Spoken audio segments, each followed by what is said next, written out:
The building had begun to empty as the workday came to a close, and the echo of footsteps down the long glass corridors gradually faded into silence. David, the janitor, remained behind with his mop and bucket, cleaning the marble lobby floor in steady motions while keeping an eye on his little daughter, Lily, who sat on a nearby bench with her coloring book and crayons scattered at her feet. Since his wife's passing, David had learned to balance his demanding job with single fatherhood, never leaving Lily alone after school. Though his uniform was plain and his work often invisible to the busy executives around him, he carried himself with quiet strength and sharp instincts, the kind that came from years of being both a father and protector. It was those instincts that suddenly tightened in his chest when he noticed movement outside the wide glass doors of the lobby. A sleek black car had pulled up to the curb, its engine idling. At first, it looked ordinary enough, but then David saw one of the interns, a young woman named Emily, heading toward it with hesitant steps. The driver leaned across the seat, his cap pulled low, gesturing for her to hurry. Something about the way he hunched, the quick darting of his eyes, and the impatience in his movements set off alarms in David's mind. He knew danger when he saw it, even if others didn't. Dropping the mop without a second thought, he bolted forward, his heart pounding as fear spiked through him.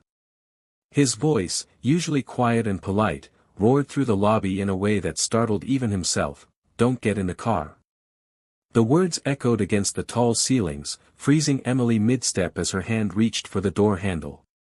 She jerked back, startled and confused, while the driver, realizing attention had been drawn to him, slammed his foot on the accelerator and sped off down the street, leaving the smell of exhaust in his wake.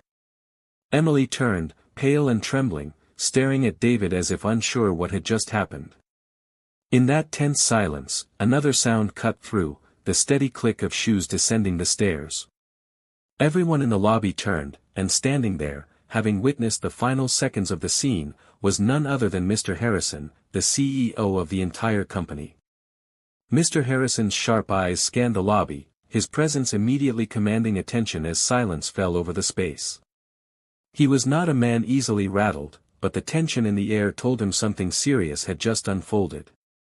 Emily stood frozen near the glass doors, her face pale and her hands trembling, while David stood a few feet away, still breathing heavily from the urgency of his outburst. What exactly happened here? The CEO's voice was low but firm, leaving no room for evasions. Emily swallowed hard, explaining in fragments that a man had approached her earlier in the day, claiming to be connected with one of the company's departments, and had offered her a ride home so she wouldn't have to take the bus. She admitted she hadn't felt entirely comfortable but hadn't wanted to appear rude or ungrateful, so she had agreed to meet him at the curb. Harrison's brow furrowed as she spoke, but David quickly cut in, shaking his head. "That man wasn't right," he said with conviction, his voice carrying the weight of a father's instinct. "The way he was waiting, the way he moved, it wasn't safe.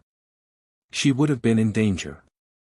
Harrison studied David carefully, skeptical at first. After all, he was the janitor, not a trained investigator, but the certainty in David's tone was undeniable.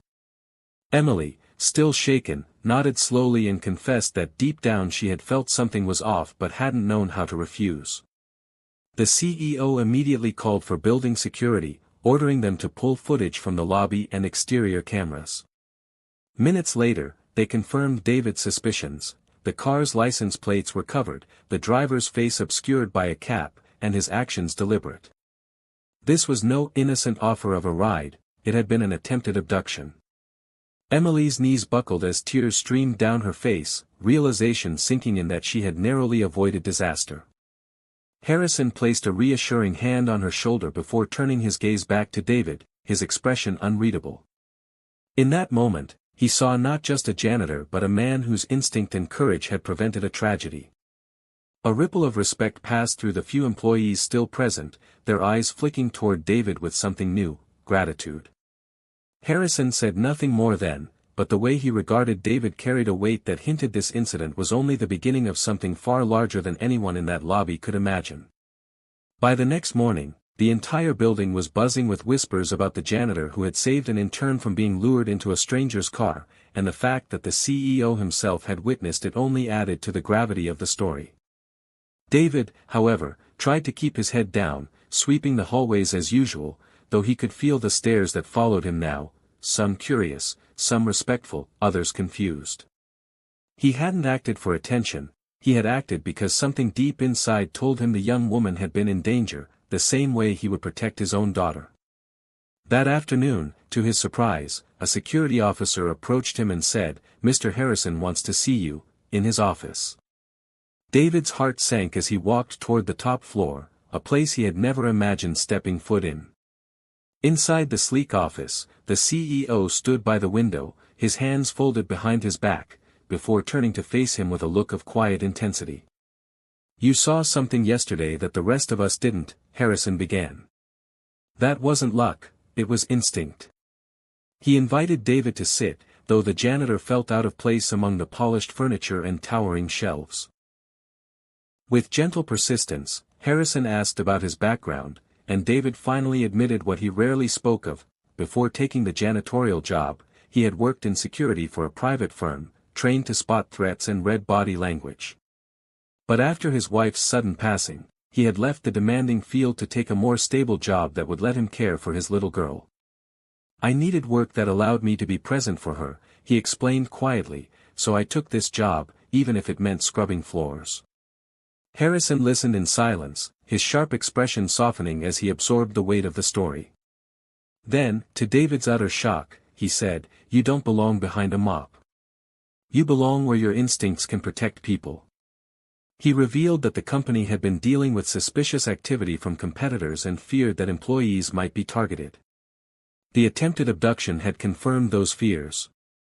Looking David square in the eye, the CEO made an offer that nearly took his breath away, a chance to leave janitorial work behind and step into a role that mattered, head of company security. The announcement came at the end of the week, during the company's all-hands meeting in the glass-walled atrium where hundreds of employees gathered. Whispers rippled through the crowd as Mr. Harrison stepped to the front, but it was the figure standing beside him that drew the most attention, David, no longer in his faded janitor's uniform but dressed neatly with a new badge clipped to his chest. Harrison's deep voice carried across the room as he retold the story of the lobby incident, how one man's courage and quick instincts had saved a young intern from what could have been a devastating fate. In a moment when most of us would have hesitated, the CEO said, pausing to let the weight of his words sink in, David acted. He saw danger where others saw nothing, and because of that, Emily is safe today. A wave of applause broke out, growing louder until it filled the space, and David, though overwhelmed, nodded humbly as Emily herself stepped forward with tears in her eyes to thank him in front of everyone. Lily, sitting in the front row with her small legs swinging, beamed with pride at her father, her little hands clapping the loudest. For David, that look on her face was worth more than any recognition. Harrison then placed a hand on David's shoulder and announced his promotion to head of security, explaining that from that day forward, David would oversee the safety of the company and its employees. Gasps of surprise spread through the room. Never before had a janitor risen to such a position, but the shock quickly gave way to admiration.